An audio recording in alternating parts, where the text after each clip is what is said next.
Present day at the vampire ball. Well, thank you, Mother, for this warm and loving conversation, Lucien says with mock enthusiasm, but my darling Selene and I must retire for the evening. He grabs onto my wrist, clearly aiming to drag me away, but his mother blocks him in his path. Don't call her by her name, Lucien, she snaps, showing a hint of emotion for the first time in the evening. Somebody might hear. So what? Her son replies lightly, though tightening his hold over my wrist to the point of pain. I don't think he's doing it intentionally, but I've learned not to assume anything with him. Vampires don't refer to their property by name. His mother flashes him a cold smile. You do well to remember it. Now is not the time to be showing weakness. Lowering my eyes, as I must under these circumstances, I try to weigh whether Lucien's mother is telling him this out of the goodness of her heart, or because she's simply obsessed with their family image. Careful, Mother, Lucien laughs. Someone might think that you care. Of course I care, Serafina snaps before frowning at her own outburst. Yes, you and your impeccable mother's instincts. Lucien turns to me. Selene, did your parents let you do drugs? 'Cause my mom introduced me to coke when I was 12. Isn't she the best? He adds, smiling broadly at his mother. Serafina bends towards him to whisper her next words into his ear. She probably thinks I can't hear them, a human wouldn't, after all, but I'm not human, and my hearing is excellent. Behave, or I'm revoking your visiting rights. She grazes his cheek with a finger. I'm only saying this because I love you, darling. An image of Caleb flashes in my mind upon hearing her last words. He, too, tends to follow his warnings with a declaration of love, and the realization makes me grind my teeth. Shall we? We wolves are protective, is the thing, and I am, after all, meant to protect Lucien, though his mother doesn't know that. And being subjected to her cold, angry gaze, I realize my little display hasn't been well received. How dare you? Serafina mutters, briefly glancing around us to make sure no one heard me speak without being addressed. I shouldn't have done that, I realize. Really, that was very foolish of me. To everyone here, I must act and look like Lucien's plaything.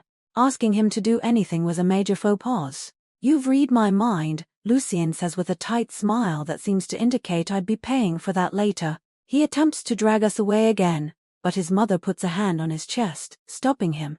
Darling, she says, sounding exaggerated sweet, now that you've finally chosen a bride for yourself, how about you give everyone here a little demonstration? I frown, confused. A little demonstration, what does she mean by that? Around us, a couple of vampires turn towards our trio with barely disguised interest, having heard Serafina's intentionally loud comment. Lucien briefly clenches his jaw.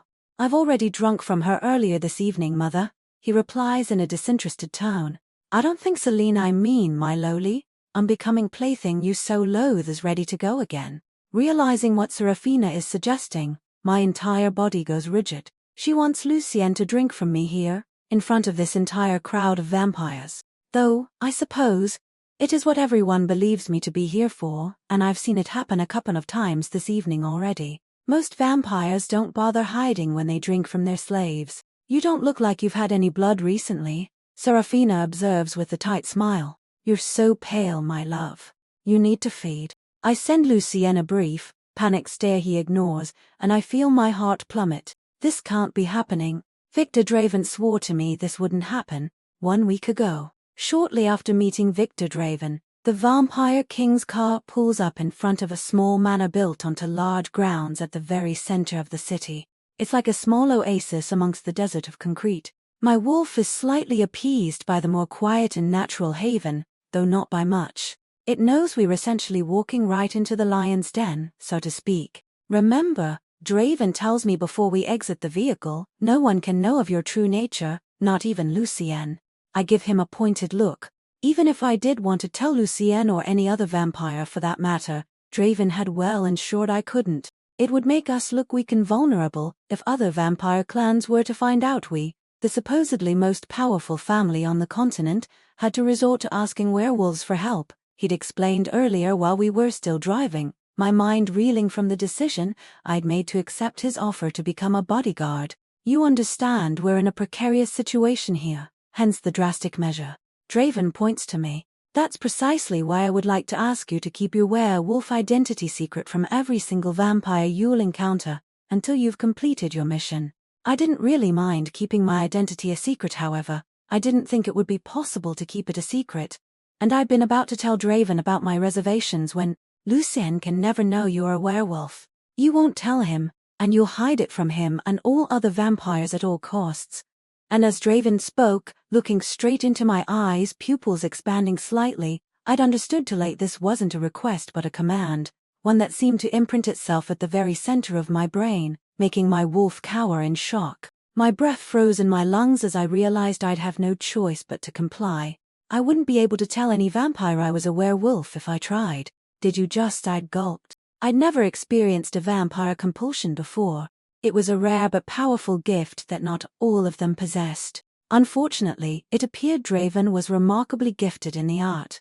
I apologize, pet, but it's for the best. It'll be easier for you to execute your purpose that way.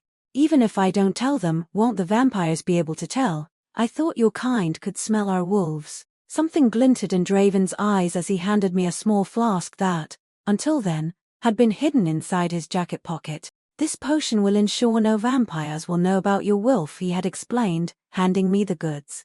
You'll need to take a new one every week, which I'll ensure you'll receive. This will give us a chance to speak on your progress regularly, and that is how I'd been compelled to keep yet another secret, piling it on top of the long list of secrets I'd already been keeping. Secret 1, I was still bonded to Caleb. Secret 2, I was a werewolf. Secret 3, I'd made a wish I couldn't come back from. Draven pulls a dark cloak over my head as we exit the car, and he takes my hand to guide me across a large hall, up a flight of stairs. Once we've entered a small yet elegantly furnished sitting room, he tells me to wait for him there while he's off to get his mercurial grandson and heir. I haven't had much time to check my phone that evening and had avoided doing so even when I very well could have. I know what's awaiting me, but it still twists my heart to see Caleb's name appear on my screen. He sent me over 100 texts and left me endless voice messages. My fingers itch to open them and hear my mate's voice, the very impulse bringing tears to my eyes. I'm so ashamed. I've betrayed my pack for him. I'm hiding in a den of vampires because of him. My entire life is in shambles because of our bond, and yet here I am, moved at the insistence he places in trying to reach me. Why am I like this? I bite my lips so hard it draws blood. I came here to escape. But how am I hoping to achieve that exactly? Do I really want to keep away from Caleb, or am I hoping I can salvage our relationship somehow? Shame floods my very soul. If my friend Leela could read my thoughts right now, she'd be horrified at how pathetic. Wait, speaking of Leela and the pack, I scroll through the notifications on my phone and I'm surprised to find that while Leela has tried to contact me about just as much as Caleb, neither Leela nor my alpha has. Surely they know I'm going to be working for the vampires by now. They must be furious with me. I bite into my lip again, drawing more blood, just as the door to the sitting room opens onto the silhouette of an impossibly tall man who barges into the room with little to no pretense. Good evening, whatever your name is, he says, sagging onto a nearby chair, though with such grace he makes it look an art form. Shall we? He's barefoot, I realize. My eyes travel up his long legs, and I'm surprised to find him wearing dark sweatpants and a white T- shirt that should only accentuate the pallor of his skin, except it only makes it look all the more flawless. To be fair, this man could probably be wearing a garbage bag and still put everybody else to shame. Come, he says, beckoning me over with a finger, but I'm too stunned to move. The thing with vampires is that they're all unfairly beautiful. What werewolves have in pure strength, they compensate with allure, their charm being essential to lure in their prey, which explains their flawless features, graceful movements, and enthralling voices. So, I was obviously expecting Draven's grandson to be gorgeous. But this is just, are you deaf? Lucien mocks, though it just feels like he gave me the world's best compliment because I'm blushing all over. I'd never seen someone so beautiful in my entire life, and I'm using all my energy not to gape. Framed with wavy black hair, his features bear a delicacy that would have felt feminine if it weren't for their sharpness, added to an eerie, apathetic blue gaze. His presence is as threatening as it is appealing, the odd, exquisite contrast disturbing. I'm captivated by the curve of his long eyelashes against his high cheekbones, but it's his scent that truly steals my attention. A regular human would think nothing of a vampire's scent, but we werewolves can smell them for what they are: decaying bodies, naturally kept alive by blood magic, and there's nothing like the lingering smell of death that sticks to them to put our wolves on edge. but Lucien smells nothing of the sort. His scent is that of a forest at dawn, crisp and breathtaking, and intertwined with smokier tones reminiscent of a distant campfire. He smells unexpectedly refreshing, freeing, even. "I'm sorry, you were saying?" I ask, feeling myself blush furiously. I feel ridiculously underwhelming next to him. It doesn't help that he is staring at me like I'm no better than the scrape of his shoes. He gets back up and in one swift movement, comes to tower over me. "I'll be sampling you," he explains, raising my chin up with his index finger, surprisingly gentle. I shiver at his touch, and not only because it is cold. "Me?" I ask, mine just a little bit muddled. Lucien's eyes are a dark and pronounced blue, though there's a certain warmth to the usual cold tone. "Your blood," he explains, though I've lost track of the conversation even more so when I feel his thumb graze my lower lip. "This will do," Lucien says, drying some of the blood that had flooded my skin with his finger, slowly bringing it to his own lips. I briefly wonder if letting him drink my blood will result in a diplomatic incident between our kinds. My throat goes dry as I watch him lick his finger. It feels so intimate to see him do so. It isn't though, not really, but Lucien's pupils dilate, and his eyes snap to my mouth upon tasting my blood. I feel locked into place. "Is it okay?" I ask, feeling particularly self-conscious. Lucien doesn't respond right away. Instead, he briefly hesitates before lowering his mouth slowly against mine, and for the barest moment, I wonder if he's going to kiss me. Instead, he barely grazes my lip and then gives it a small lick. We're not even properly touching, and yet my pulse is wild long after he's pulled away. Our eyes meet his are impenetrable. "I see you've made Selene's acquaintance then." Draven's voice booms into the room, and I jump away from Lucien. He tries into my cheeks like we've just been caught in some illicit act. Lucien sinks back into his chair, folding his arms. He doesn't look nearly as flustered as I must, which is to say, he doesn't look flustered at all. "Yep, sampled her. Don't want her," he smirks, eating grin at his grandfather before waving at the door with his hand. "Off you go then," he tells me in a bored tone. "Thank you, but no thank you." I'm too stunned to feel the humiliation. "It'll come to me later." "Oh, Lucien, I don't think I've made myself clear earlier," Draven says, sounding only vaguely apologetic. "You seem to be under the misconception that Selene is here as a potential bride." At the words, Lucien frowns slightly. "Isn't she?" "Of course not. You've made it very clear to us on multiple occasions that you didn't want a bride. And you made it very clear on every single one of these occasions you didn't give a damn about what I wanted or not," Lucien replies, raising an eyebrow. "I'm on your side," Draven says, more sincerely. "I told your mother if you didn't want to take a bride, then we shouldn't push the issue. She'll come around, but you know how she is. Evil." Lucien deadpans, making Draven smirk. "Overbearing," he rectifies before giving me a glance. "I do hope you haven't scared Selene away." I assured her you wouldn't drink from her though. "Don't worry, my dear," he tells me. "I can assure you Lucien won't be doing it again. He definitely doesn't look like he enjoyed tasting you. Right, Lucien?" His grandson doesn't reply immediately. "If she isn't here for the bridal position, then what is she here for?" he asks. Draven clasps his hands in an almost childlike excitement. "Oh well, I'm glad you asked, son. Selene here will be acting as your new bodyguard." A heavy silence descends upon the room, one that Lucien eventually breaks with a genuine laugh. "That little thing," he says, grinning because I think he sincerely believes it is a joke. "Oh, well, looks like I'm saved then. Really, I feel like I can breathe again." Then, seeing his grandfather's serious expression unchanged, he asks, sounding unsure, "Wait, this is a joke, right?" "I'm afraid not," Draven replies, placing a reassuring hand on his shoulder. "Trust me, Selene has been well trained. I have complete trust in her ability to guard you. I've already explained to you how important you are to our family, Lucien. You are my heir. Your potential is our most precious gift. When I pick someone to look after you, it's with utmost care." I flush, though not from Draven's words, although it makes me feel better hearing that trust is placed in me for once. It's Lucien's assessing expression which truly holds my attention. "Does she pack a magical punch or something?" he asks. "Something like that," Draven smiles confidently, "though this is all she and I will say on the matter, for your safety. Selene will be working undercover. This will give her an edge over our enemies." "Yeah, sounds like a bulletproof plan," Lucien deadpans. "Except, How are we going to explain why a random human follows me around everywhere if no one is to know she's my bodyguard? I finally avert my eyes from his near-perfect face to turn to his grandfather too. That's a rather good question, actually. Selene will be posing as your bride, his grandfather exclaims, clearly very happy with the idea. Don't look at me like that. You yourself assumed that's what she was when she arrived. Everyone, including your own mother, expects you to pick a bride any day now, yet you hate the idea. This is the perfect cover-up, and it will get everyone off your back on the matter. I pale. I had no idea this was part of his plan. Excuse me, I ask in a small voice. I sure hope it doesn't audibly tremble. What does it mean exactly? Are we going to have to act the part? Absolutely, Draven grins. I throw Lucien a nervous look. He seems very amused. Act like we're engaged. I squeak. Oh no, darling, Lucien smirks. You're going to act like you worship the ground I walk on, and I'll be treating you like a cheap. It'll be fun.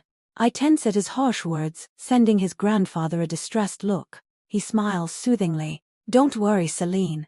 I'll have someone come over first thing tomorrow to begin your education before you're taken to court. You'll see you'll be acting like the perfect bride in no time though. Of course, it'll only be an act. Lucien will never actually drink your blood, I guarantee it. Present day at the Vampire Ball. Lucien pulls me towards him, as if shielding me from view will make his mother forget about her latest great idea. Namely that he drinks my blood in front of an entire crowd of expectant vampires for entertainment. I glance around the ballroom, hoping Victor Draven will appear to get us out of this predicament, but quickly have to resolve myself to the idea that he simply isn't in attendance this evening. What is it, Lucien? Seraphine asks. I thought this girl was your bride -B. Exactly, -B. Lucien gives his mother an innocent look. I haven't committed to her yet. If you insist I feed from someone, I'd rather it be Clara. Clara? His mother barely even flinches at the words, maintaining composure superbly. Your uncle is thinking of making her his bride. I know, Lucien wiggles his eyebrows. He's going to hate it. Seraphina sighs and waves her hand at someone, beckoning them over. Clara, darling, come here. An exquisite young woman with warm brown curls and a golden complexion quickly makes her way to us. My lady, she bows gracefully to Seraphina and then to Lucien. My prince. I'm awed by her graceful expertise. I don't think I'll be curtsying like that anytime soon. Lucien needs to feed, Seraphina says, leading Clara closer to him by the hand. Will you help him, please, love? Clara inclines her head, reminding me of a delicate dove. How can a human be so poised? It would be my honor, my lady. Seraphina gives Lucien a hardened stare. Well, what are you waiting for, darling? You said your bride -B wasn't fully recovered from your previous session just yet. Selene won't mind, right, Selene? It takes me a second to realize Lucien's mother has finally deigned to acknowledge my presence.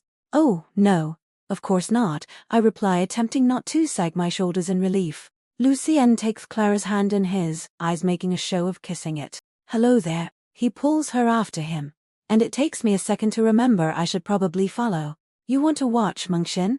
Lucien asks me before winking at Clara. She's kinky like that, he explains, making me feel oddly self-conscious. I'm sure he knows I'm only following to ensure his safety, but he's making it sound like I'm some voyeur. My awkwardness only grows when, after Lucien's lead us into a small, private living space and closed the door behind, I realize I'm going to have to witness him drink from an innocent girl.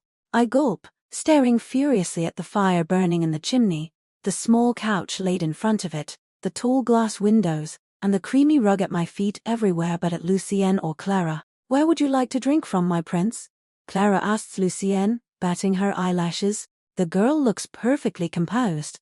I knew vampire brides accepted their positions willingly, but I thought it was the money that attracted them, not the prospect of actually being bitten. Wherever you like, darling, he replies, looking positively unmoved. Shall I remove my dress then? Clara asks coyly. I gulp loud enough that it reminds Lucien of my presence. That won't be necessary, he tells the girl, amused. My bride -B is very possessive of me, you see. I do my best not to roll my eyes while Clara sends me a pitying glance. Would she like to join in?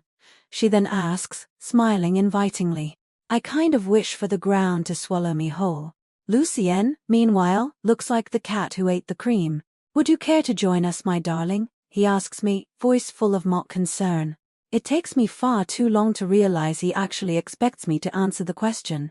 No, thank you, I mutter, averting my gaze. Lucien shrugs, sending Clara an apologetic glance. She doesn't like to share, he tells her, taking her wrist in his hand. His fingers trace the veins that run like delicate streams under her skin, a slightly hesitant look in his eyes. Please, don't hold yourself back, my prince, Clara encourages gently, raising her wrist to Lucien's lips. My breath catches when he lowers his head, his lips parting to reveal the sharp elegance of his fangs. As he is about to bite into the skin, he raises his eyes towards me, holding my gaze like he wants to make sure I'm watching the entire thing. He's probably hoping to make me feel uncomfortable, I remind myself, feeling my heartbeat picking up furiously.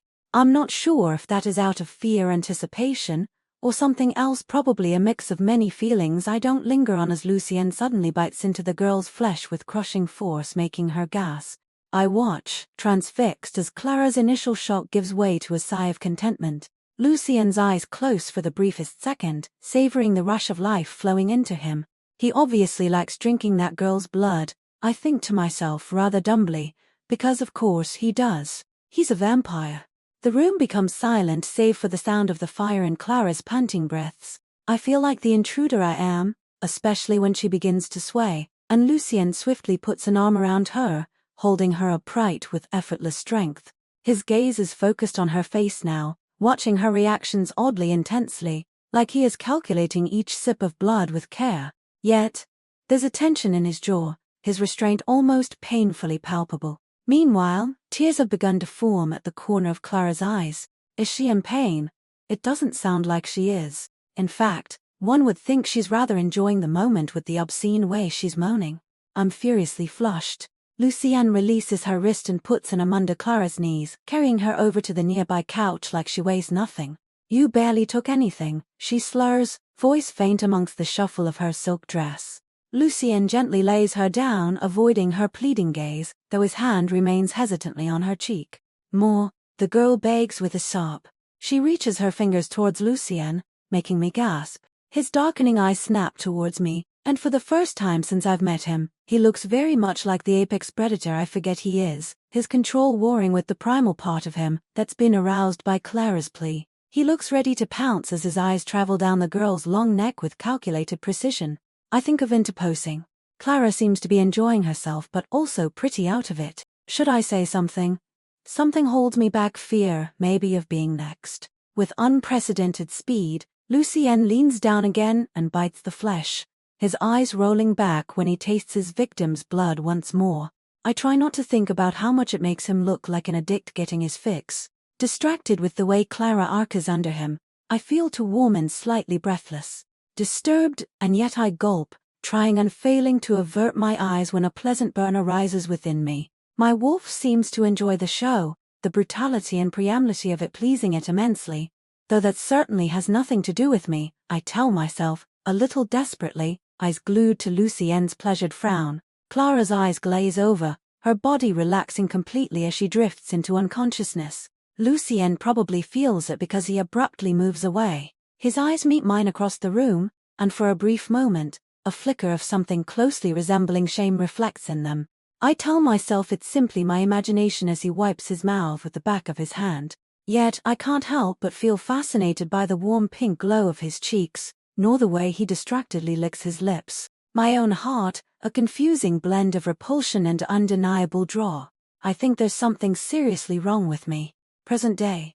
Later, after I've retreated to my room for the night, or rather, a quick nap in the very early hours of the morning, I'm rudely awakened by the vibrations of my phone.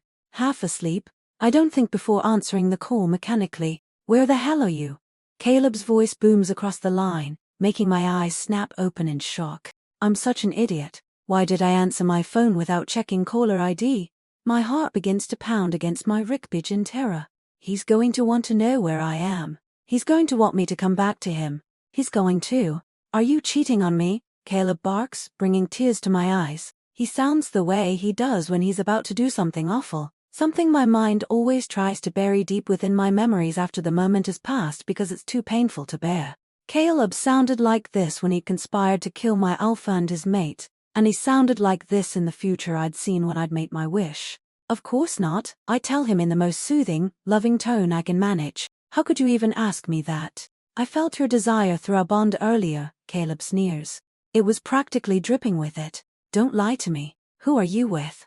A flash of Lucien's blissful expression, as he sank his teeth into Clara's body flashes before my eyes, and for some reason, the next image that comes to my mind is one of him biting me instead. Baby, I tell Caleb in the sultry, soothing tone I know he loves, I was missing you, that's all. Thinking of you, and what you'd do to me when we be together again. This seems to appease Caleb, if only slightly, though the same can't be said about me, who's feeling very eager for a cold shower. Then come home, Caleb begs, practically pleading into the phone. I can't. I bite my lip in the hopes that it will shock me out of the disturbing state of arousal I've condemned myself to ever since picturing Lucien's fangs sinking into my flesh.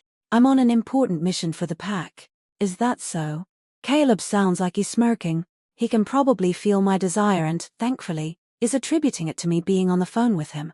I have to go, I lie. There's a knock on my door. Wait a minute. Speak soon, I tell him before hanging up. I toss the phone across my room and bury my face in my hands. I'm going to have to come up with a better excuse. In fact, I'm going to have to come up with a much better plan in general if I'm going to escape my mate for good. Hiding amongst the vampires is only delaying my problem. The future doesn't lie, and I've seen mine when I cannot escape. I can't just reject my bond to Caleb, as logic would dictate. Rejecting our bond is what always ends up dooming me. I can't ask my pack for help. I just don't see how I can escape my own future. It's going to take a miracle to change it. A tumult of emotions swirls within me: stress, confusion, fear, and still this troubling desire I can't seem to extinguish. My skin feels so tight around me, and I realize I need to turn. My wolf is clawing its way out, desperate for a bit of respite. I breathe in deeply to buy myself some time. I can't turn inside the house, it's too risky. Luckily, it's built on large grounds. If I retreat far enough from the main property, I can probably manage a quick turn without being caught, just like I did at home when wanting to escape to see Caleb. I jump out of my bedroom window, landing easily 3 floors down below without making any noise, then sprint behind the trees at the far end of the garden, grateful for the semblance of woods. It's not very big, and I won't be able to run very far, but it will do. I rid myself of my clothes, hiding them well inside a bush, and drop to my knees, bracing myself for what's to come.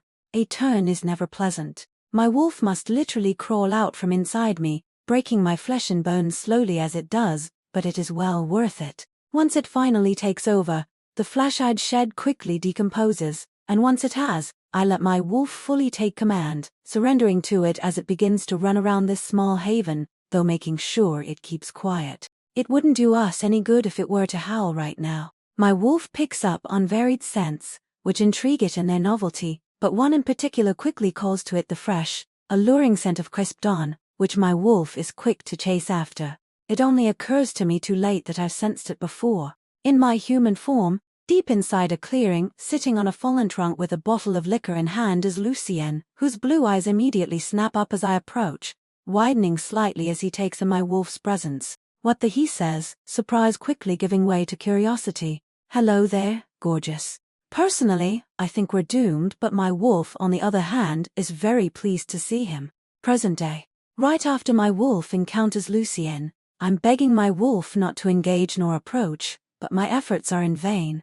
It finds Lucien scent much too appealing to resist, notably because it remembers the brutality he displayed earlier, drinking that girl's blood. My wolf had enjoyed recognizing another predator at work, one it admired yet didn't feel threatened by. I find it particularly idiotic on its part, but I'm not the one leading the charge at the moment. Lucien is a threat, one would be a fool not to see it. The way his blue eyes remain glued to my wolf, his body still, ready to attack, is proof enough of that. I wasn't expecting him to extend his wrist over to us, though in an obvious invitation to scent and mark him. That's surprising for someone who doesn't ever interact with wolves. It's like he instinctively knows what to do, the best way to make contact. My wolf leaps at the opportunity, briefly smelling the skin before nuzzling it. It takes its time with it too, though Lucien remains perfectly still during the whole process. It probably helps that he doesn't need to breathe. Where do you come from? He asks eventually, body unmoving still.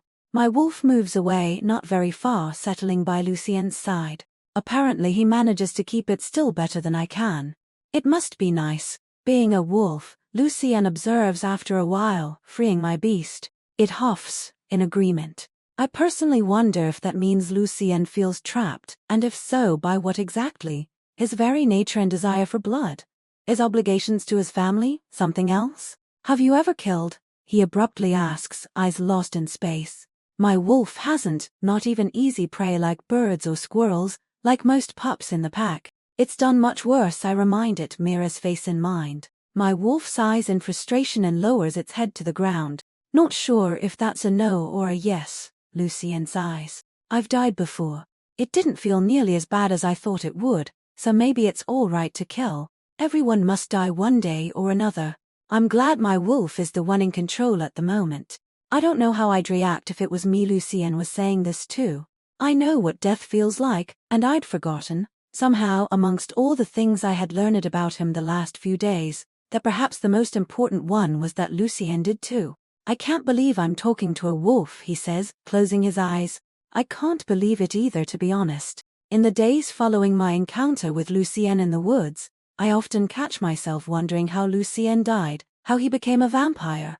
Vampirism is genetic. One either has the gene, the unlocked potential to become one, or he doesn't. Born human, they're reborn and Eden need blood to survive, but only if death claims them too soon. So, what was it that killed Lucien? Some freak accident, a disease, murder? Trailing after him in an endless string of parties and dinners, watching him flirt and mingle amongst his kind like he'd always been there. I'm tempted to assume, but the fact is that, for all that I wish I did, I do not know. He enjoys getting a rise out of people, irreverence practically his middle name, and he also sits quietly in the woods behind his elegant mansion in the early hours of the morning, waiting for my wolf. The more I get to know him, the less I understand him. When we're with others, he bombards me with sarcasm-induced flirting that aims to mock, rather than seduce me like he'd ever want to seduce me. When we're alone and under no obligation to perform any act of closeness, he tends to avoid me like the plague. In short, Lucien doesn't trust me, and while I don't think I trust him either, there's now a kind of inexorable fascination that wasn't there before. When I look at him, I don't know what to make of it. I'm not one to pry, but I've been tasked with protecting him. The more I can find out about him, the better, surely. What if the answer to the question of who's trying to kill him lies in his past? Your grandfather said you'd been attacked twice. Could you tell me how and when? I ask one evening during dinner. We're being forced to dine together, staring at each other on opposite ends of the longest dinner table ever made, practically every night, so as to avoid stirring up any questions amongst the staff. Staff tended to gossip after all. Though our meal has been set up in a beautiful room that resembles more a library than a dining room, endless shelves filled with multicolored books cover walls that seem to stretch towards the sky itself with how tall the ceiling is. Tell you about the attacks. Boring, Lucien replies, getting up to glance at a nearby shelf and toying with a book. I'd hate for you to become even gloomier, Mongshen. I scoff at the nickname. He's given me plenty, but that one seems to stick, probably because Lucien can tell it's the one which annoys me the most. It's exhausting how quickly his mood shifts. Even more when I'm treated to an entirely new dimension to his personality at night, when I hang out with him and my wolf form one that's quiet, melancholic, and considerate. Right now though, he's being every bit the petulant playboy he prefers to show the world. Worrying about your well-being is what I'm here for, I remind him patiently, making him snap his eyes towards me, expression so dubious my heart freezes. Is it? He asks challengingly, though not unkindly. Caught in that impenetrable stare, all my answers fall short, and silence stretches for much too long to be believable. When I finally manage a choked yes, Lucien continues to stare at me like he's still expecting an answer, or rather, trying to deduce it. His gaze gives me the impression that he can see right into my soul. The impossible notion that he knows erupts in my mind. He can't know, and yet it feels like he does, like he knows everything, namely that I'm not here to protect him, although I do intend to try, but to hide, to protect myself. As quickly as the thought erupts inside my head, I let it go. How could he know? If anything, he suspects something's up, but it's not like he can deduce my life story at a glance, and we've met not even a week ago. You're a terrible liar. Anyone ever tell you that? Lucien laughs, though it's not a joyful laugh. I wince, panic creeping up my spine. What if he begins to suspect me of something much worse than wanting to protect myself? What if he starts seeing me as a possible threat due to my reservations? This seems more likely the more my silence stretches. Tell you what, Lucien crosses his fingers to rest his chin on top of them. You tell me why you accepted my grandfather's offer, and I'll tell you how I almost died again. I open my mouth on instinct, the truth ready to spill from my lips. But Victor Draven's compulsion twists around my mind, and my lips close-tight against my will, something that doesn't escape Lucien's notice. Stupid compulsion. What was Victor Draven thinking, prohibiting me from telling his grandson about my werewolf identity? Next time I see him, I'll ask him to reconsider. If I'm going to protect Lucien effectively, I need him to trust me. I need the money, that's all. I attempt to explain in a weak voice. Forget it, Lucien interrupts, looking disinterested once more. Feeling strangely guilty, I avoid his gaze to stare at the nearest row of books near me. I take one without thinking, eyeing it distractedly. The Beast Within, Lucien says, amused. I didn't know you liked French literature. I'm confused, and it shows. Your book, Lucien says, pointing to the one I'm holding in my hand. You've read it? I ask, surprised. Had to. It's pretty good. It's about a man who feels the need to kill all the women he desires. An involuntary grimace twists my lips as Caleb's picture comes to my mind.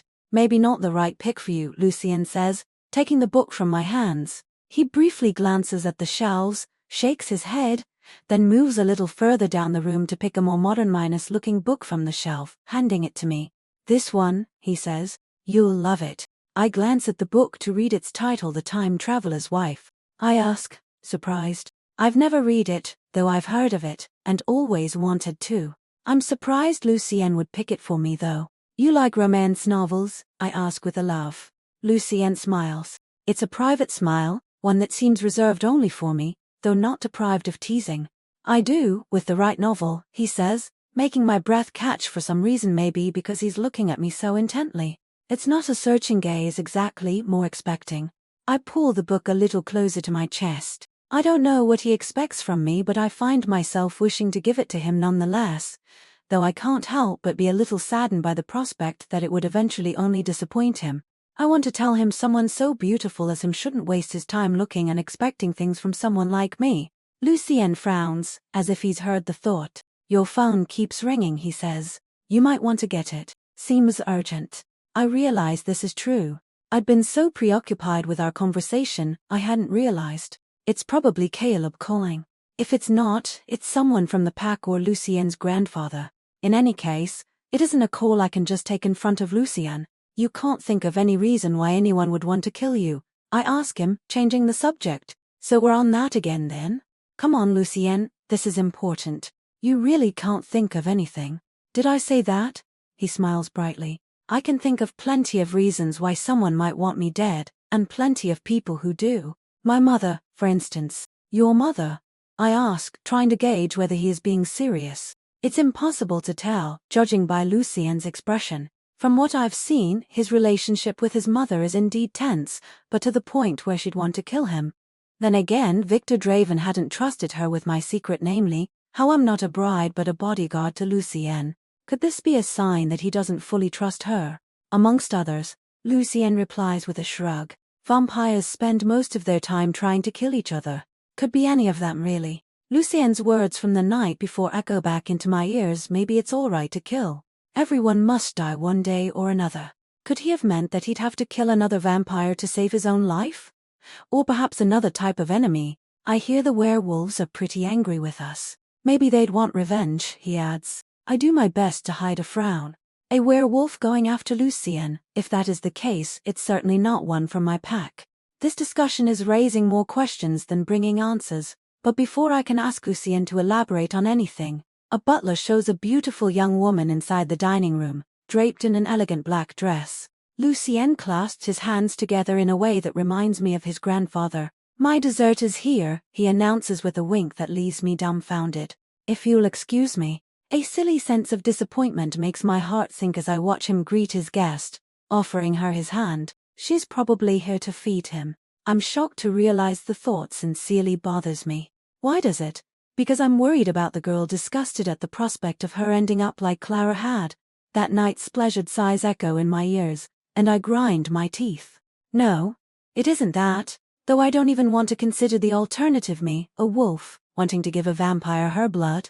That's ridiculous. No, if anything, I'm simply disappointed that Lucien is ditching me for some random girl. I can admit I appreciate his company sometimes, when he isn't being an ass. I'm still holding the book he gave me earlier. I guess I'll be reading this in bed tonight while Lucien is busy doing God knows what with his. Unless you'd like to watch me again, Selene, he asks suddenly from across the room. You seem to rather enjoy it the last time. I fumble for words, cheeks reddening at an alarming rate. I didn't, I protest, not at all. But Lucien's already turned back around, and I'm left staring at his back. Maybe next time, he says, and then he exits the room. Inside the pocket of my jeans, my phone begins to ring again, twisting my heart. Can I get away with ignoring my mate again tonight? Probably not. I can't avoid him forever.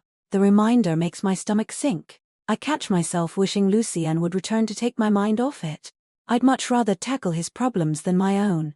2 months ago, in a modest motel room on the outskirts of town, before I'd made my wish and met the Blackwoods, my mate's lips traveled down my body, leaving a trail of kisses along my bare skin. I messed up again, meeting him here today, though when was the last time I did anything right? It would probably be easier if being bad didn't feel so good. Caleb's hands gripping my hips ground me in the moment, the type of brief moments I'm always chasing after. I just want to forget for a while, pretend we're two simple wolf shifters in love, blissfully happy, like any fated pair should be. I want to escape this reality in which Caleb did what he did. But it isn't possible, is it? I should never have met with him today, just like I shouldn't have the day before, the one before that. I always tell myself this time will be the last, that I can't do this anymore. I shouldn't. If any member of my pack found out about us, or worse, if my alpha found out about us, would I be banished? Just like Caleb has been. It would be all I deserve. Just relax, baby, Caleb murmurs into my ear. I got you. I'll take care of you. I nod, tears prickling my eyes. Why do I need to hear those words so much? Why am I like this? You know I love you, Selene, don't you? I nod, keeping my eyes firmly closed. If I keep them closed, I can forget for a while. But when I look at him, I get these flashes, and suddenly what he's done, the reason he was banished, is inescapable, and then my breath catches in my throat. Tell me you love me, Caleb commands, as our bodies become one once more. I love you. He frowns and grabs me by the throat. He doesn't squeeze, but the threat is there. It sends a shiver down my spine. Now tell me you need me. I need you, I whisper, feeling the truth behind these words. Because of course, I need him. He's my fated mate, the one wolf I'm meant to be with forever. He and I are destined, and we're lucky enough to find each other when most wolves never find their soulmate and end up choosing their partners instead. I didn't get to choose because one day, there he was, claiming me as his, and despite everything, I love him.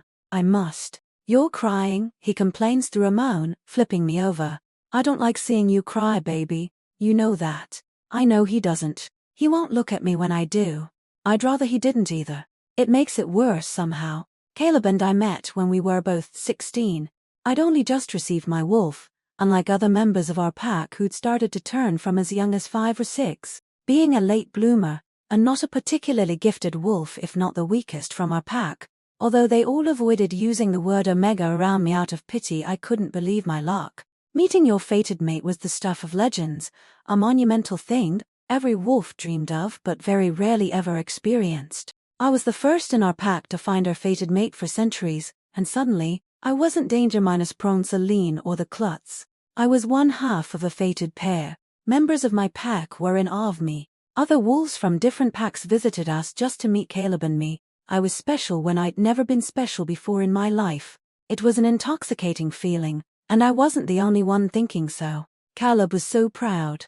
Not only had he found his mate, but he'd been allowed to join our pack, as a result the most influential, powerful pack in the country. He fitted in instantly, his bright, charming personality a perfect match for our ranks. Our alpha, or rather our late alpha, though he was still alive at the time, trusted and appreciated him. Those days, being finally valued by the other wolves and loved by my soulmate, were the happiest ones of my life. Then the accident with Mira happened. and it ruined everything. Did you tell them yet? Caleb asks me with a smile. He's still basking in the afterglow, contentment pouring through our bond, clouding my mind with blind love and joy. But hearing these words, I tense up immediately. It isn't the right time, Caleb, I remind him. My pack doesn't know I've rekindled my bond with him. Officially, I severed it 2 months ago, and I'm supposed to stay away from him forever. If anything, they all think I'm being a pillar of strength, keeping away from my mate and surviving the separation. Breaking a mating bond is extremely difficult for us wolves, and even more so for a fated pair. My alpha himself almost died trying, so the fact that I am managing it has everyone impressed. If only they knew the fraud that I am. Would they be surprised at my failure?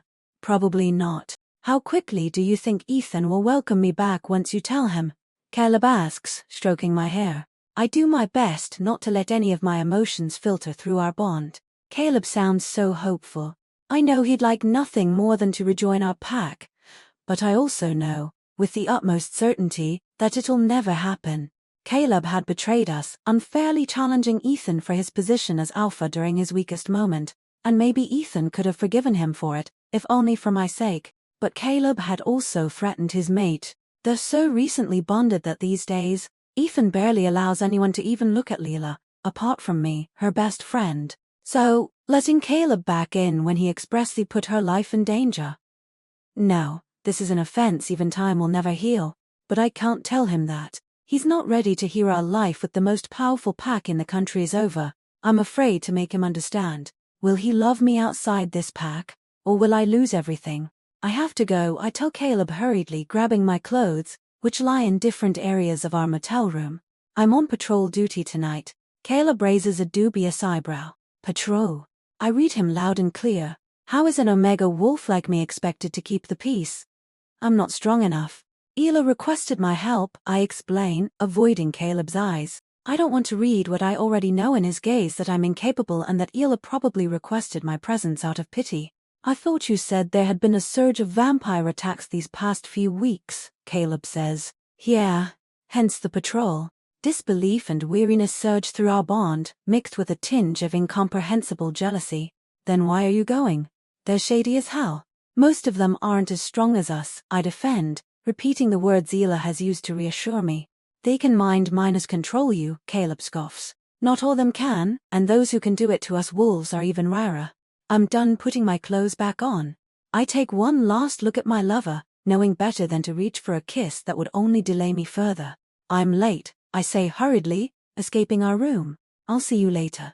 I don't know, but I do. I know he'll call for me, and I won't be able to resist. I'll betray everyone I love and over again for this bond with him, for us. Present day in a diner downtown. How are things going, my dear? Victor Draven asks, sitting in front of me at the low-N diner I was told to meet him at, all retro with its raid booths and checkered floors. I can practically taste the leftover grease and coffee in the air, my wolf's nose picking up every scent. Any luck on finding out who's trying to harm my grandson? He says this while handing me a cup of coffee. I can already tell he's poured my weekly potion into it. My wolf's smell was too sharp to be deceived by the overlaying smell of coffee. None, I sigh, taking a sip. Although he believes it could be anybody, which, in retrospect, is not a happy reality to live in, one in which you're convinced practically everyone you know wants you dead. Anybody? Draven laughs. Oh, he's always been dramatic, that one. Takes after his mother. She's his prime suspect, I confess, a little awkwardly. I don't think he trusts anybody in his life but you, maybe. I should have kept this to myself. I realize after speaking. I don't know if this was something that Lucien had told me in confidence or not. Also, Victor might take badly to someone bad-mouthing his daughter, but he laughs again, proving me wrong.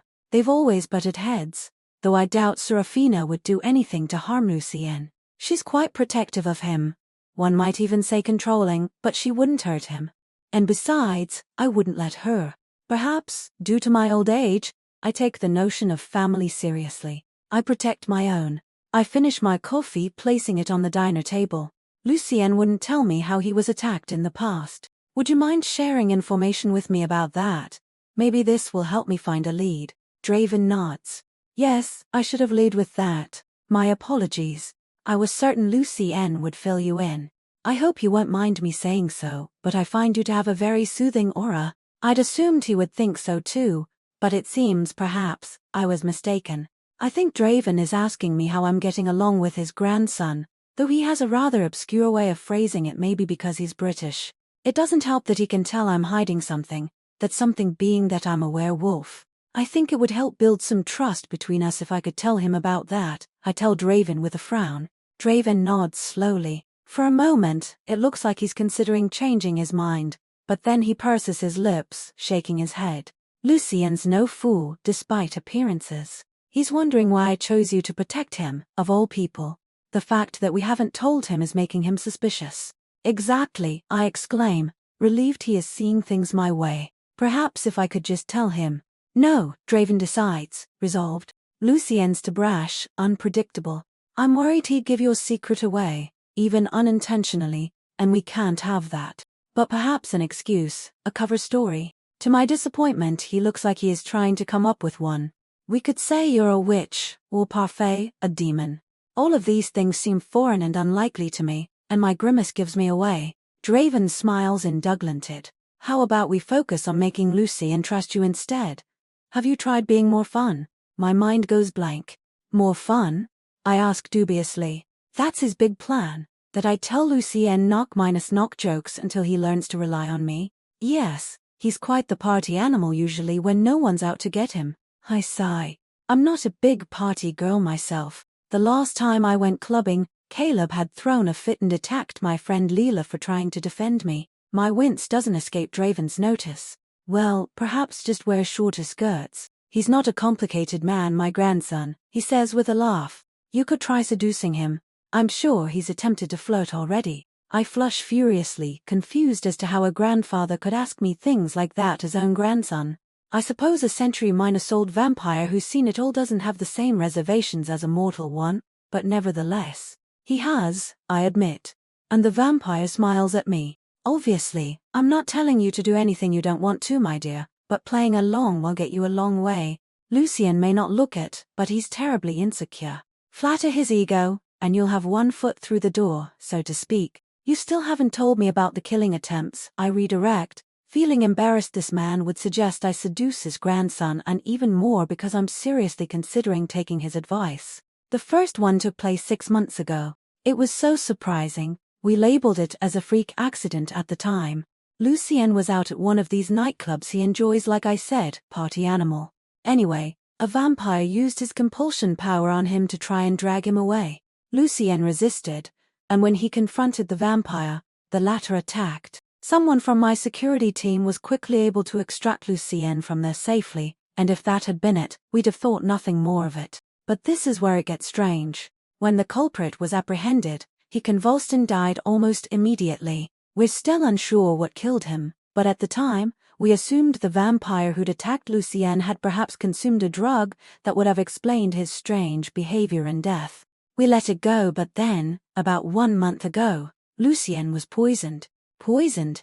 I ask, furrowing my brows. Yes, he complained of having a migraine, then began to convulse, similar to how his previous aggressor had before meeting his demise. Luckily, we were quick to feed him some fresh blood, and he recovered quickly, but we don't know how he ingested the poison, nor what it was, only that it seemed to have similar effects to the one which killed Lucien's past aggressor. I bite my lip. So our best lead would be to find traces of this poison, I resume.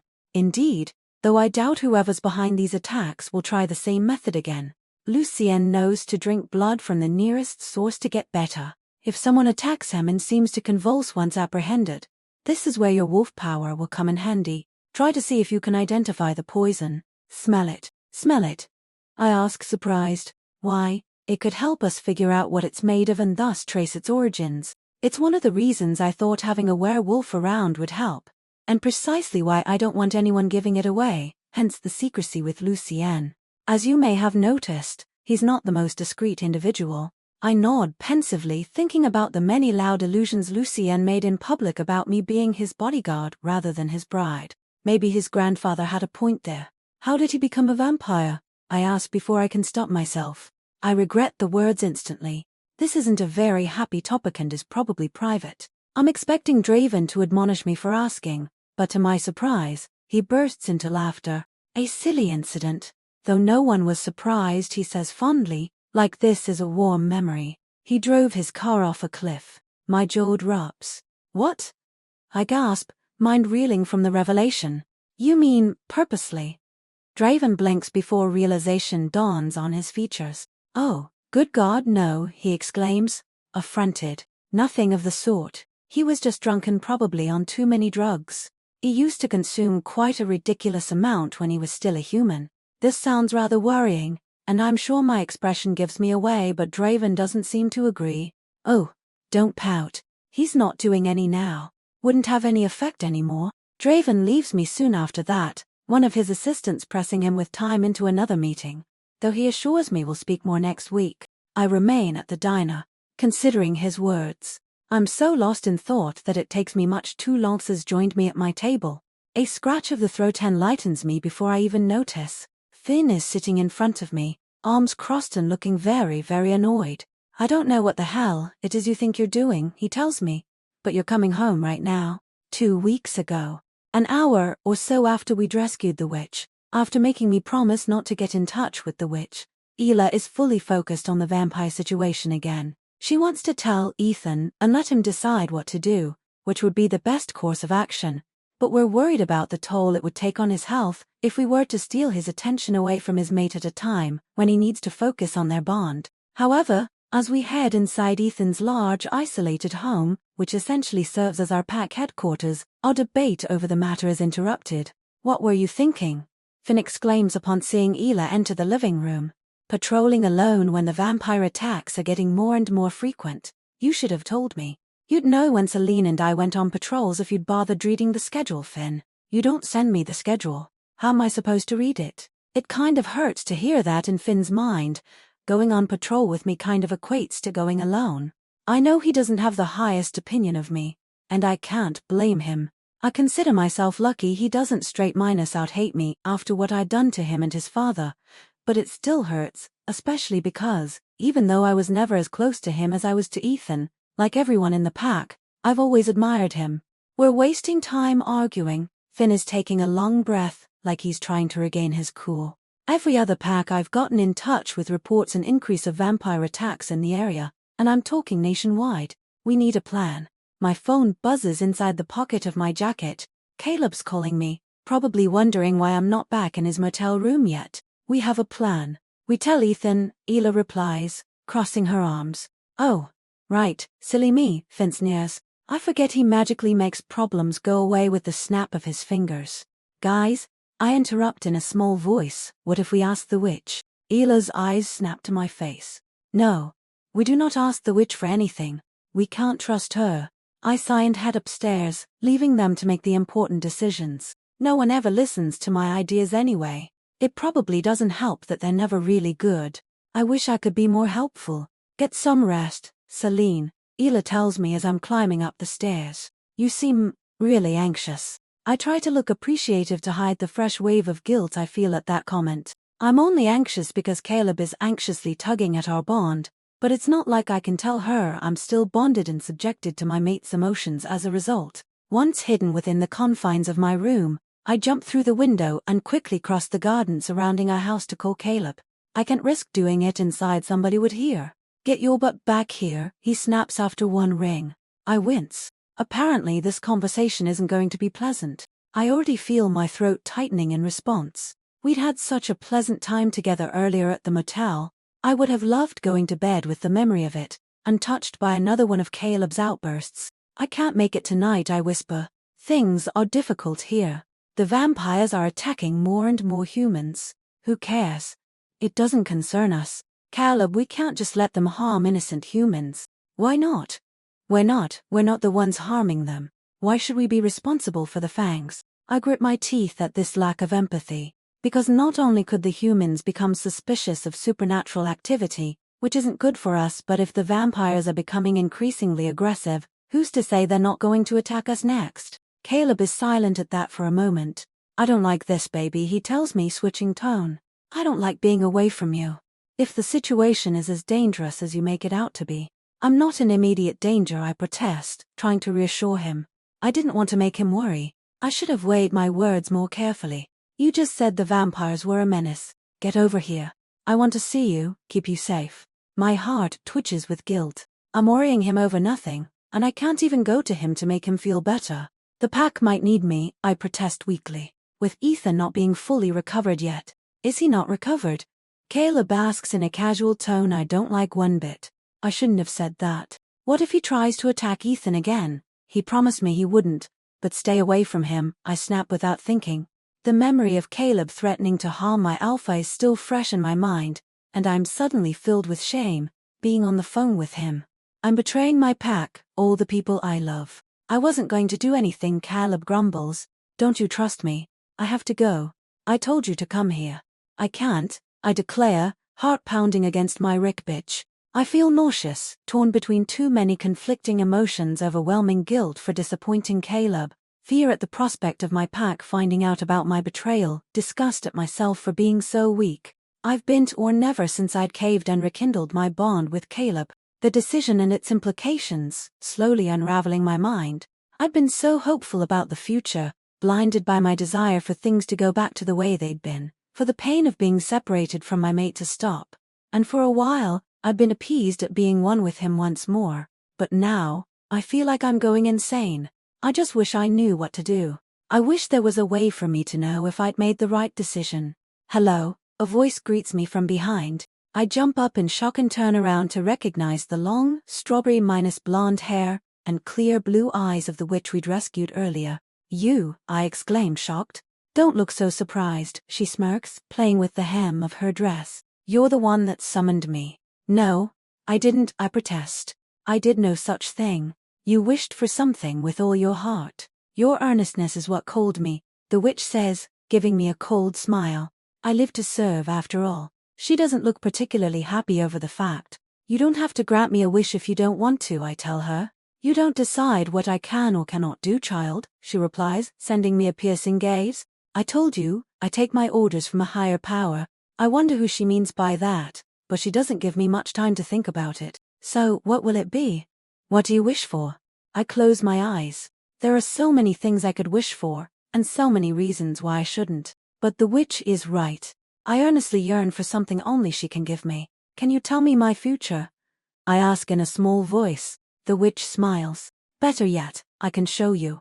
But the future is broad and full of possibilities. I doubt you care about where you'll be dining next week, so if there's something specific you'd like to find out, I suggest you phrase it while making your wish. I consider her words carefully. I would like to know if I made the right decision rekindling my bond with my mate.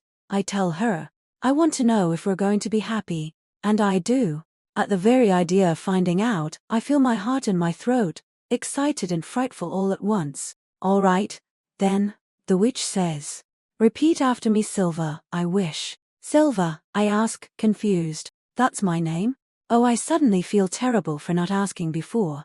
It's all right. People generally don't. They're too busy focusing on what they desire, she smiles curtly.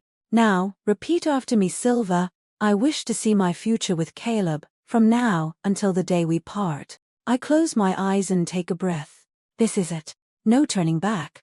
I'm probably going to regret not wishing for something better later, but I don't care. I have to know. Silva, I wish to see my future with Caleb, from now until the day we part. I realize too late that it's strange she knows his name when I've never said it. Her eyes begin to glow. She moves her fingers into strange, intricate patterns, making glowing symbols form in the air. As you wish, she says, and then everything goes black. Present day, still at the diner. Finn, I murmur, unsure how I'm going to get out of this one. He's not the last pack member I want to see, but it's a close call. Finn and I have a rather difficult relationship. It didn't used to be that way. Finn was 10 years my senior, and when I grew up, I saw him as my previous alpha's son and thought of him as the future of our pack. I thought he looked like one of those heroes from the movies, with his golden blonde hair and light blue eyes. He was witty and always managed to charm every single person in the room with the kind of easy charisma that couldn't be taught. So, naturally, I'd shut down and go all read whenever he was in the near vicinity, a phenomenon which amused Ethan to no end. At the time, he, Finn, and Dila had formed a tight little trio I'd secretly referred to as the Holy Trinity, for I couldn't help but feel slightly envious of their superior aptitudes and good looks. Ela was, by far, the most unapproachable of the three, and I never dared utter a word to her. Finn always had a kind word or joke to say but didn't have much time for young wolves in training, and certainly not one who never showed signs of having any abilities by the time she was 14. Ethan was different. He enjoyed teaching and so was quickly given the task of helping the younger wolves train, which included me, despite me still not displaying any ability. As time went by, I was ashamed and awkward and started retreating from everybody. But Ethan was always patient and encouraging, pretty much my only friend growing up.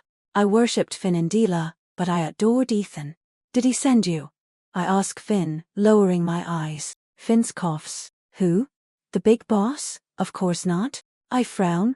Is Ethan so angry he doesn't even care about what happens to me? And to think he doesn't even know about Caleb yet. Kid, he didn't send me because we didn't tell him about you, Finn explains, brows furrowed. Oh, I breathe a sigh of relief, which is why you need to come home before he figures out you're doing God knows what with the vamps. Can you imagine his reaction? Finn mimics an exaggerated shudder before sending me a charming grin. To be honest, I don't really care if he finds out, but the mere idea of our almighty Alfil earning he somehow lost his precious little protege to the vamps has Ela crapping her pants. Finn interrupts himself when he notices my decomposing expression. Hey, what's with the face, kid? I'm kidding, all right? Look, Ethan's not going to like that we've let you play vampire bodyguard for a few days. But he'll get over it, and Ela will go back to being his perfect beta in no time. You really think Ethan will forgive me? I ask in a small voice. Of course he will. He can't stay mad at this face, he says, pointing to me with a wink. And when he notices my disbelief expression, he adds, look, worst minus case scenario, your best yes with his mate. I'm sure she'll put in a good word. The mention of Leela makes me feel uncomfortable all over again. For a minute there I've been picturing myself going home with my pack, and suddenly there's nothing I'd like more. But the last image of Leela, the one I'd seen upon making my wish. I can't go home, not yet. It's too dangerous, not just for me, but for my pack. Leela, especially. I won't have her be hurt because of me again. I can't come with you, Finn, I tell him. He looks perplexed, like my words haven't reached his brain yet. But then, don't do this to me, Selene. If I don't bring you home, Ethan will get mad. Forget Ethan, Ela will get mad. Selene, she's terrifying, Finn complains, grabbing my arm. I have to do this, I reply. Everyone's always looking down on me. You should have seen Ela when Draven offered me to work for him. She didn't believe in me at all. No one does after what I did. Finn's confident expression crumbles into an uncomfortable one. What you did, Selene, it wasn't. I don't regret protecting you, I tell him. I'd do it again. I only regret harming Mira in the process. Finn properly deflates at the word. It's like all his charm and bravado have left his body. You should have never been in that position, he says. He's right. If I'd been better and stronger and trained more, if only my wolf had come to me earlier, but it hadn't. I was put into a difficult position because I was a failure. I'd been faced with an impossible choice because I was a failure. I know I shouldn't have, I tell Finn, but I was, and since then, no one trusts me. I have to do this, improve our relationship with the vamps and get Draven to get them to respect the Accords again. This is my chance, Finn. My chance for me to prove myself to everyone again, and not be seen as some weak failure. It's also my chance at staying away from Caleb, but I'm not telling Finn that ever. That's not no one sees you like this, Finn protests, though I can tell my words are getting to him because, deep down, he knows I'm right. I have to do it, I tell him, and then, because I can see a last drop of hesitation in his gaze, I add, you were there that day. I did what I did for you. Now let me do this for me. Finn's shoulders sag in defeat, his expression a mixture of frustration and something else I can't quite pinpoint. Look, Selene, about what happened that day. Selene, you here at this diner. I'm so stunned at hearing Lucien's voice booming in my ears that, despite its familiarity, I don't immediately acknowledge his presence, though it is very much him who's just arrived and is strolling towards us with an overstrutted grin, dressed much too fashionably for the shabby establishment we're in. It's a casual minus chic kind of look, but one that screams money nonetheless. What are the chances? Lucien exclaims as he slides into our booth to sit next to me, or rather, to glue himself to my side like he belongs there, making me blush 100 times more than I'd ever done in Finn's presence, which is something to say the least. Were you following her? Finn asks, surprised and a little wary. Lucien flashes him a dazzling smile, though there's an undercurrent of tension underneath it. What makes you say that? He asks, taking a sip of my iced coffee before spitting it back out dramatically. That's gross, Selene. Finn stares at his left arm, which had been resting on our table. Did you just spit on me? He asks Lucien, in disbelief. Did I? Lucien replies, the picture of innocence. I sigh, pushing his shoulders to get him to leave the booth before things get more out of hand. Let's go home, I tell him, sending Finn an apologetic glance while handing him some money to pay for my drink. He's completely harmless, I promise. Excuse me, but I happen to be threatening, Lucien protests, batting his eyelashes at me exaggerated. A real menace, I tease back without thinking, then realizing what I just said when a pleased smile grazes Lucien's lips. I scratch my throat awkwardly. If I let him see his flirting is getting to me, it's only going to him and then I don't know what will become of my poor heart. So I hurry us out, giving Finn a little wave as we pass the front door. See you soon, I tell him, hoping he'll take this as the indication it is to not follow after us. Bye, Drake. I literally just said his name was Finn, I snap at Lucien. Yeah, I wasn't listening. Lucien wraps his arm around my shoulder as he guides me towards his car. I'm about to climb inside the vehicle when I spot him across the street, watching me from behind a newsstand. Caleb's here, and he looks absolutely furious. 2 weeks ago, right after I made my wish, the forest dissolves around me, and I find myself in a long hallway full of closed doors. Behind each one is a part of your future. Silver's voice echoes into my ear. I feel disoriented.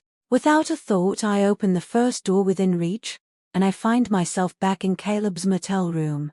He's there, holding me in his arms, except it isn't me.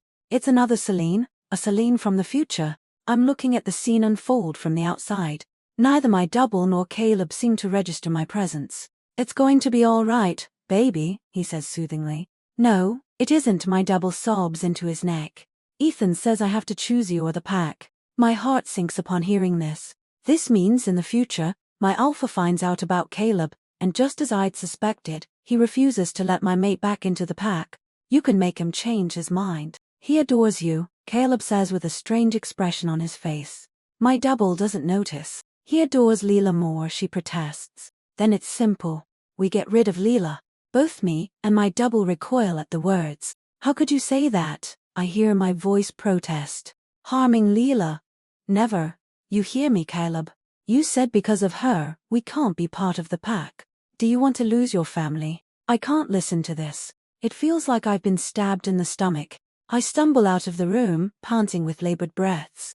Dumbly, I open another door. We can make our own pack, my double is telling Caleb, looking sad yet somewhat hopeful. Our own pack? Don't be ridiculous. We deserve better than that. I'd be content being only with you. Well, I wouldn't. I flee out of the room, tears forming at the corner of my eyes. It hurts too much hearing this. The worst part is that I think I always knew deep down that while he was far more than enough for me, I wasn't enough for Caleb. I'm not good enough now for him, not for my pack, not for anyone. For some reason, I open another door, and another. It's only heartbreak after heartbreak, sadness and despair paving the way to the bleakest future I could have hoped for. But just as I'm convinced it cannot get any worse, I pass through a new door. Stay away from Selene, Leela's voice erupts into the room, light blinding me before I can see her. You leave us alone. She wants nothing to do with you. Yes, she does. She wants to go home, and you won't let her. You're ruining her life. I blink through the tears. Leela is standing before Caleb, clenching her fists. For some reason, she's in the motel room with us. My double is crouched in a corner, holding her bleeding nose.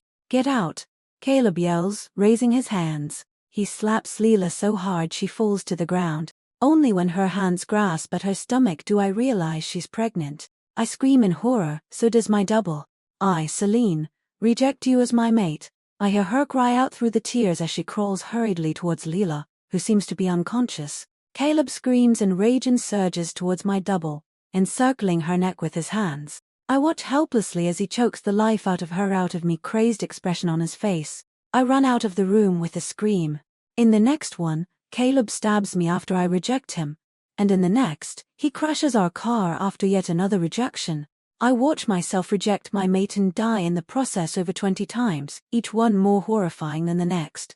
This isn't real. It's not happening, I tell myself, crunching on the hallway floor and hugging my knees. It's very real, the witch's voice echoes into my ears. There's an infinite number of futures, but in each one, Caleb will drive you to reject your bond, and when you do, he kills you. It doesn't matter if it's next week or next month. It is unavoidable. You'll die at the hands of this man you love within a year at most.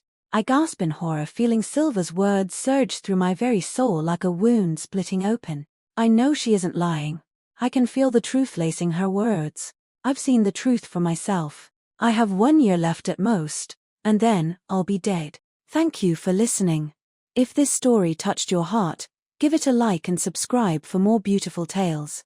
Tap the next thumbnail to continue your journey.